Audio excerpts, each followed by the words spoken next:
Appelez Jérôme Petit. J'appelle Jérôme Petit Bureau.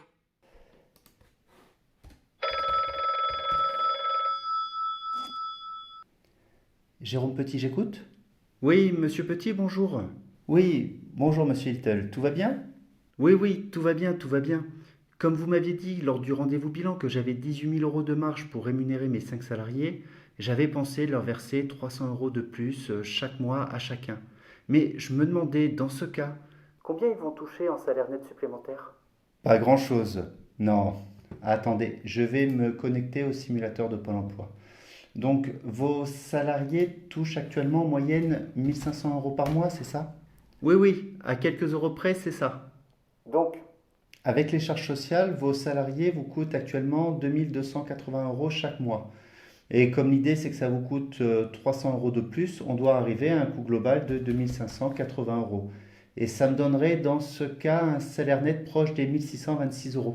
Quoi? Ils ne gagneront que 126 € de plus, c'est tout? Oui, c'est tout. Et je n'ai pas intégré l'impôt sur le revenu. Mais entre les charges salariales, les charges patronales et la diminution des réductions des charges sociales, ils ne gagneront effectivement que 126 € de plus chaque mois pour un coût de 300 € pour l'entreprise. Mais vous qui êtes un expert, il doit bien y avoir un moyen de payer moins de charges sociales tout en améliorant leur quotidien. Oui, oui, j'ai même 4 solutions à vous proposer. Les bons cadeaux, les chèques vacances, les titres restaurants et les chèques emploi-service universel. C'est bien tout ça, mais ça marche comment? Comment? Ben, je vous explique tout ça juste après l'intro.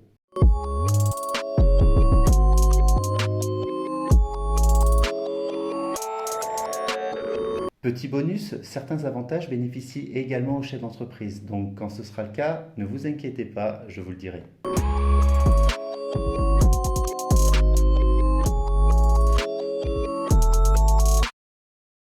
Bonjour à tous et bienvenue au cabinet, je suis Jérôme Petit, expert comptable. Si vous venez ici pour la première fois, sur cette chaîne on parle de gestion d'entreprise d'un point de vue pratique et accessible. L'idée est de développer et de vulgariser chaque mois un thème qui peut intéresser le monde de l'entreprise. Et si vous êtes un habitué de la chaîne, merci d'avoir cliqué sur la miniature pour regarder cette vidéo. Aujourd'hui, je vais vous expliquer comment vous pouvez améliorer le pouvoir d'achat de vos salariés sans payer de cotisations sociales complémentaires. Et pour commencer, même s'il est interdit de payer ses salariés au black, on va éviter de donner ce type de conseils et en plus ce n'est même pas déductible du bénéfice. Donc, même si vous ne pouvez pas donner d'espèces à vos salariés sans les déclarer, vous avez le droit de leur donner des bons d'achat ou des bons cadeaux. Alors, dans le principe pour l'URSSAF, donner un bon cadeau ou un bon d'achat à un salarié, c'est lui donner une prime sous une forme physique différente du salaire classique, mais c'est tout de même théoriquement un complément de rémunération soumis à cotisation sociale. En fait, ça fait partie de ce que l'on appelle les avantages en nature. Mais dans les faits, il existe une tolérance qui permet dans certains cas d'exonérer ces chèques cadeaux ou ces bons d'achat de cotisation sociale et d'impôt sur le revenu. Ça veut dire que si on remplit certains critères, pour 100 € de bons d'achat offerts à un salarié, vous ne payerez ni charge salariale, à peu près 25 € pour 100 € net, ni charge patronale, entre 20 et 50 € en fonction du salarié. Et votre salarié ne payera pas non plus d'impôt sur le revenu. Là, ça dépend du taux d'imposition. Dans le principe, pour bénéficier de cet avantage, il faut que le montant annuel des chèques et des bons offerts à un salarié ne dépasse pas 5% du plafond de la sécurité sociale, soit à peu près 170 € par an actuellement. Alors, c'est exceptionnellement 250 € en décembre 2021, mais ce qu'il faut retenir, c'est que dans le principe, ça représente 5% du plafond de la sécurité sociale. La seconde condition est que l'attribution des bons cadeaux soit collectif. Ce qui veut dire, par exemple, si vous avez 5 salariés, que vous pouvez donner à chacun en une ou plusieurs fois dans l'année jusqu'à un peu plus de 170 € sans avoir à justifier d'événements particuliers.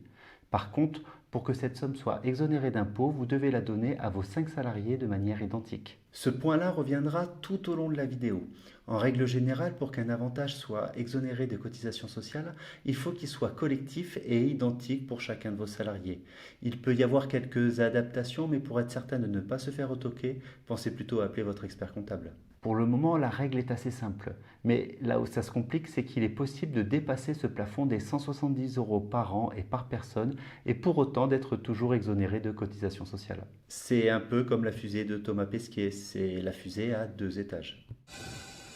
Mission and liftoff. Godspeed, Endeavour and Crew 2. Par contre, dans ce cas, il faudra que les bons cadeaux répondent à 3 conditions cumulatives. Première condition, ces cadeaux doivent être donnés lors d'un événement particulier listé par l'URSSAF et qui sont la naissance et l'adoption, le mariage ou le PACS, le départ à la retraite, Noël pour les salariés et les enfants jusqu'à 16 ans, la rentrée scolaire pour les salariés ayant des enfants âgés de moins de 26 ans et justifiant du suivi de leur scolarité, la fête des mères ou des pères, la Saint-Nicolas et la Sainte-Catherine. Oui, l'URSSAF autorise à donner un cadeau à la Sainte-Catherine, mais pas, par exemple, pour une maladie ou le départ d'un salarié. Et ne me demandez pas la logique. Donc, le bon cadeau doit être donné à l'un de ces événements, mais il ne doit pas non plus dépasser par événement les 5% du plafond de la sécurité sociale. Donc les 170 € dont je vous ai parlé tout à l'heure. Et troisième condition, l'utilisation de ce bon doit être en lien avec l'événement pour lequel il a été offert.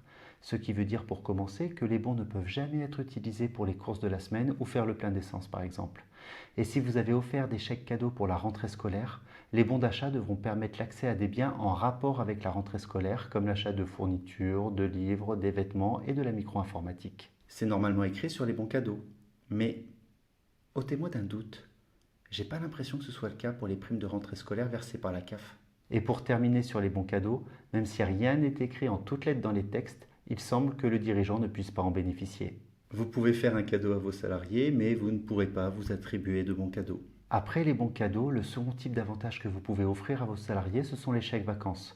Je dis offrir, mais le principe est un peu différent des bons cadeaux, car l'entreprise ne va pas financer 100% des chèques vacances, mais juste une partie plus ou moins importante en fonction du salaire de chaque salarié. Mais avant de rentrer dans le détail, c'est quoi un chèque vacances? En fait, le salarié va acquérir un chéquier avec des coupons d'une valeur de 10 à 60 € et il pourra les utiliser pour payer des vacances ou des loisirs. On appelle ça chèque vacances, mais vous pouvez vous en servir tout au long de l'année pour payer un hôtel, un restaurant, un parc d'attractions, un musée, un club vacances et plein d'autres choses. En fait, vous pouvez les utiliser dès qu'il y a un macaron où il est écrit ici, nous acceptons les chèques ANCV. ANCV, ça veut dire Agence nationale pour les chèques vacances et c'est le seul organisme qui est habilité à émettre les chèques vacances. Et qui prend au passage une commission de 1% lorsque l'entreprise commande les chèques, mais qui prend également un pourcentage de commission au professionnel qui a accepté d'être payé avec les chèques. Et c'est pour cela que certains professionnels refusent les chèques vacances. Comme je ne veux pas trop alourdir la vidéo, je vais vous détailler le fonctionnement et le financement des chèques vacances pour les entreprises de moins de 50 salariés. Comme je le disais au début de cette vidéo, à la différence des bons cadeaux qui sont offerts aux salariés, l'employeur ne donne pas des chèques vacances à ses salariés, mais il participe à leur financement. Dans les textes, pour être exonéré de cotisations sociales, la contribution de l'entreprise qui est décidée par l'employeur doit respecter 2 règles.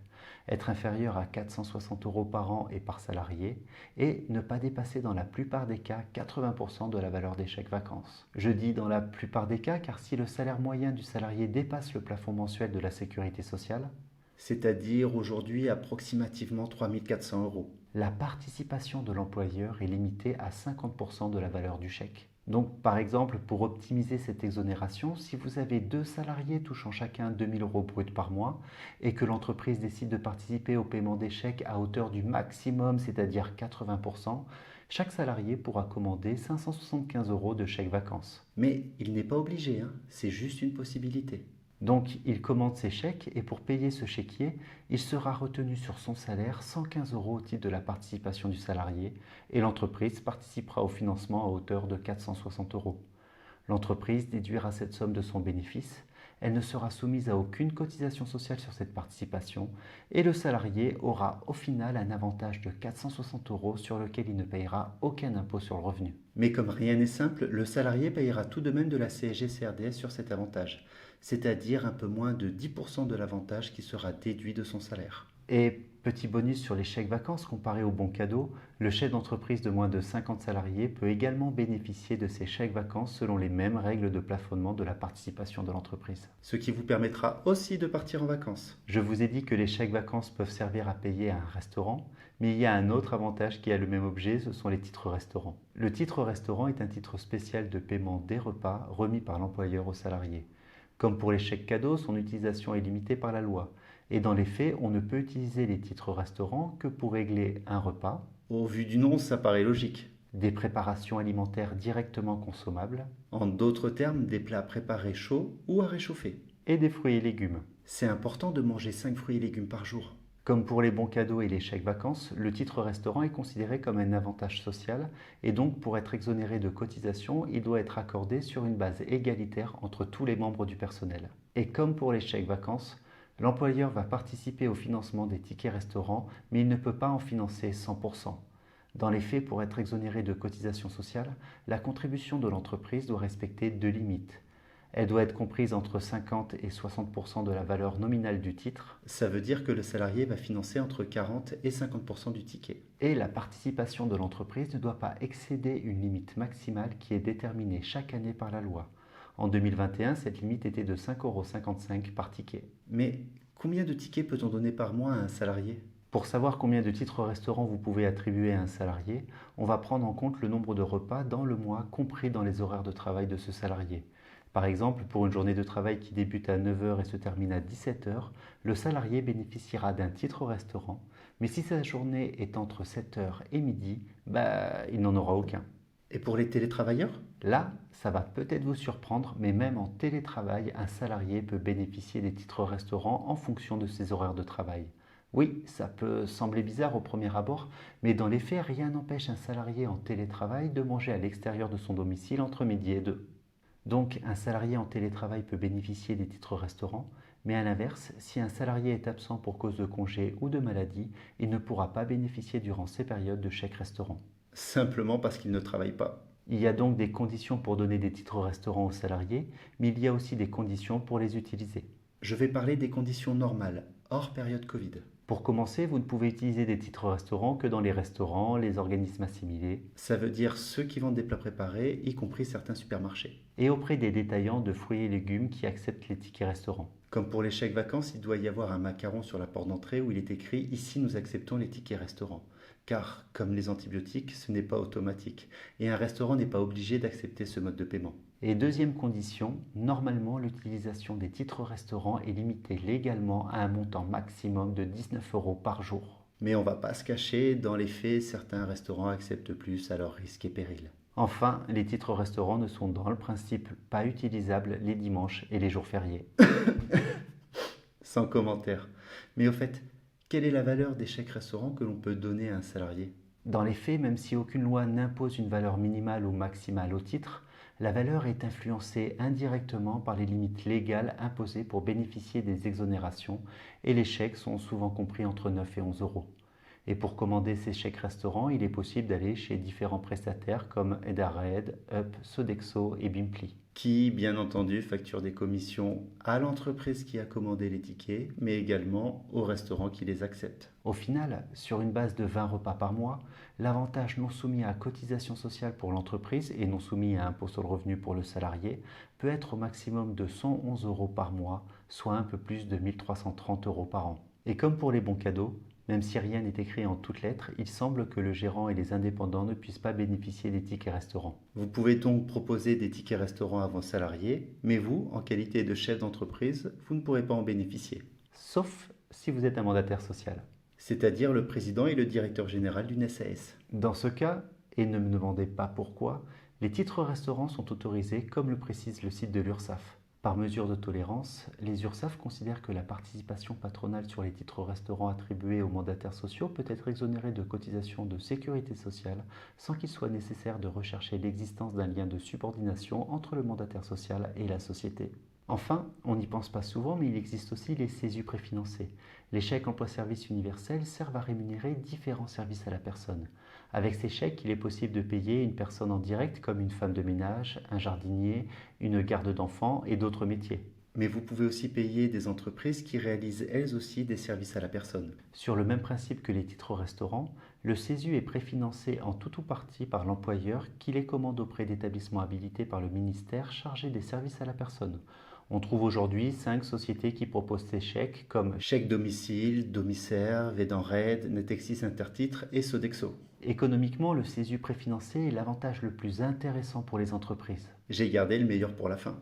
Car en plus d'être exonéré de cotisations sociales, l'entreprise bénéficiera d'un crédit d'impôt sur sa participation au chèque. On va rentrer dans le détail. La loi ne fixe pas de règles sur la quote-part qui doit être financée par l'employeur. Donc, une entreprise a le droit de participer jusqu'à 100% du financement des CESU préfinancés. La seule limite pour bénéficier de l'exonération de cotisations sociales est de ne pas dépasser une participation annuelle de 1 830 € par an et par salarié. Et comme pour les bons cadeaux, les chèques vacances et les tickets restaurants, Cette participation ne sera pas imposable à l'impôt sur le revenu pour le salarié et pour l'entreprise, cette participation sera exonérée de cotisations salariales et patronales, elle sera déductible du bénéfice et cerise sur le gâteau, l'entreprise bénéficiera d'un crédit d'impôt de 25% de l'aide versée. un crédit d'impôt? Ce qui veut dire que si vous offrez 10 000 € de CESU préfinancé à l'ensemble de vos salariés, vous aurez un crédit de 2 500 € qui pourra se déduire de l'impôt à payer par l'entreprise. Et si l'entreprise ne paye pas d'impôt, comme il s'agit d'un crédit d'impôt et non d'une réduction d'impôt, l'entreprise sera remboursée de ces 2 500 €. Je vous l'avais dit, c'est l'avantage le plus intéressant. Dernier point positif, comme pour les chèques vacances, le chef d'entreprise peut également bénéficier des CESU préfinancés. Je vous l'avais dit, c'est vraiment l'avantage le plus intéressant. Et au final, si vous offrez 170 € de chèque cadeau à chacun de vos salariés chaque année, que vous participez à leur chèque vacances à hauteur du plafond de 460 €, que vous mettez en place des titres restaurants avec une participation de 1 330 € et que vous leur donnez 1 830 € de CESU, vous aurez amélioré le pouvoir d'achat de chacun de vos salariés de plus de 300 € par mois sans payer de cotisations sociales et sans qu'ils ne payent d'impôt sur le revenu. Comme chaque avantage a malheureusement un inconvénient, comme il ne s'agit pas d'un salaire et comme il n'y a pas de cotisation, cette somme ne seront pas prises en compte pour la retraite du salarié et si l'un de vos salariés voulait faire un emprunt, cet avantage ne sera pas pris en compte pour déterminer son taux d'endettement. Mais il y a quand même bien plus d'avantages que d'inconvénients. Donc si ces conseils vous ont été utiles et si vous avez aimé cette vidéo, n'hésitez pas à mettre un pouce bleu, à cliquer sur le bouton s'abonner et à activer la cloche de notification. Et si vous vous demandez encore combien coûte un salarié, je vous mets la réponse juste là. Sinon, on se retrouve le mois prochain pour une nouvelle vidéo et en attendant, entreprenez bien!